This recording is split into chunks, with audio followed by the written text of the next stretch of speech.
عناد بھی بنیادی طور پر تکبر سے پھوٹتا ہے۔ اگر کسی کے دل میں تکبر چلا جائے اور وہ تکبر بڑھتا بڑھتا ناسور کی شکل اختیار کر لے تو پھر وہ اللہ کا بھی باغی بن جاتا ہے، مخلوق کو بھی حقیر سمجھنے لگ جاتا ہے۔ اپنے آپ کو دوسرے سے بلند سمجھنا اور دوسرے کو حقیر سمجھنا، یہ تکبر کا مفہوم ہے۔ کوئی خوبصورت لباس استعمال کرنا یا اچھی سواری کا شوقین ہونا، اچھے گھر کی تعمیر کرنا، یہ چیزیں تکبر کے زمرے میں نہیں آتی۔ ایک صحابی نے رسول اللہ صلی اللہ علیہ وسلم سے تکبر کی بابت پوچھا تھا، جس کا مفہوم یہ ہے کہ یا رسول اللہ، ہم میں سے کچھ لوگ یہ پسند کرتے ہیں کہ سواری اچھی ہو، لباس اچھا ہو، یعنی جمال کو پسند کرتے ہیں، خوبصورتی کو پسند کرتے ہیں۔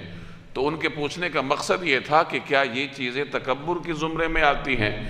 تو نبی کریم صلی اللہ علیہ وسلم نے فرمایا کہ نہیں، یہ تو جمال ہے، یہ تو مطلوب ہے، کیونکہ اللہ تبارک و تعالی جمیل ہے۔ ان اللہ جمیل یحب الجمال، اللہ تبارک و تعالی جمیل ہے اور وہ جمال کو پسند کرتا ہے۔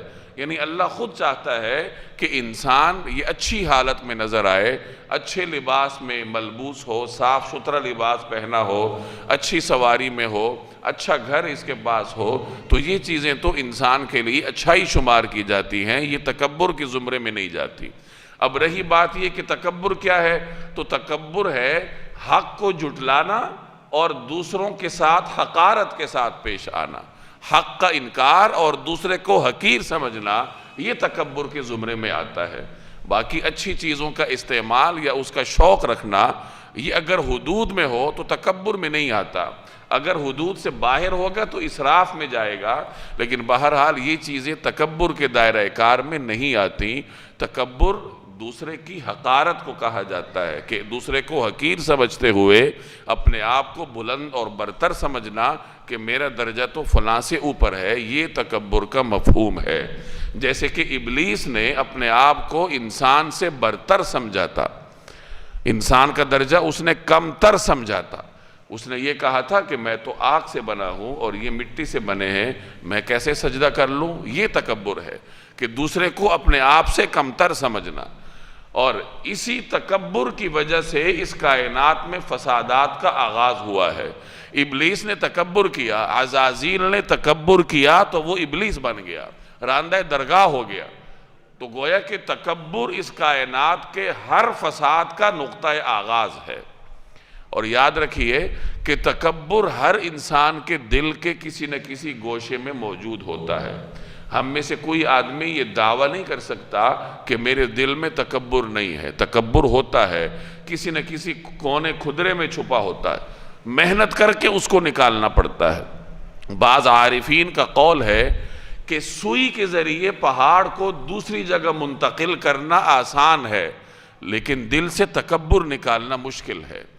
یعنی ایک آدمی پہاڑ کو منتقل کرے اور سوئی کے ذریعے اس کو کریت کریت کر منتقل کرے، تو یہ شاید آسان ہے بنسبت اس عمل کے کہ کوئی آدمی اپنے دل سے تکبر کو کھرچ کر باہر نکالے۔ روحانی امراض کی بھی تشخیص کر کے پھر اس کو ختم کرنے کا اہتمام کرنا چاہیے۔ تکبر ہے، بغض ہے، کینہ ہے، ریا ہے، یہ تمام روحانی امراض ہیں جو کہ ہر انسان کے اندر موجود ہوتے ہیں اور محنت کر کے ہی ان کو باہر نکالا جاتا ہے۔ میں پھر عرض کر دوں کہ کوئی آدمی یہ دعویٰ نہیں کر سکتا ہم میں سے کہ میرے اندر تکبر نہیں ہے۔ بظاہر ہم دوسروں کو جھک جھک کر ملیں گے، تواضع کا اظہار کریں گے اور یہ جتلانے کی کوشش کریں گے کہ جی ہم تو بڑے عاجز ہیں، لیکن جیسے ہی ہمارے طبیعت کے خلاف کوئی بات ہوتی ہے تو پھر انسان کے اندر کا تکبر جو ہے وہ اٹھ کر باہر آتا ہے۔ یا دفتر میں آپ کا کوئی ماتحت کوئی ایسا کام کر دے جو کہ آپ کی شان کے خلاف ہو تو وہاں پھر انسان کا تکبر کھل کر سامنے آتا ہے۔ تو اس لیے اس مرض کو تلاش کر کے اس کو کھرچنا، اس کو نکالنا، یہ ہر انسان کے لیے ضروری ہے، ورنہ یہ روحانی امراض اللہ جل جلالہ تک رسائی کے راستے میں سب سے بڑی رکاوٹ ہے۔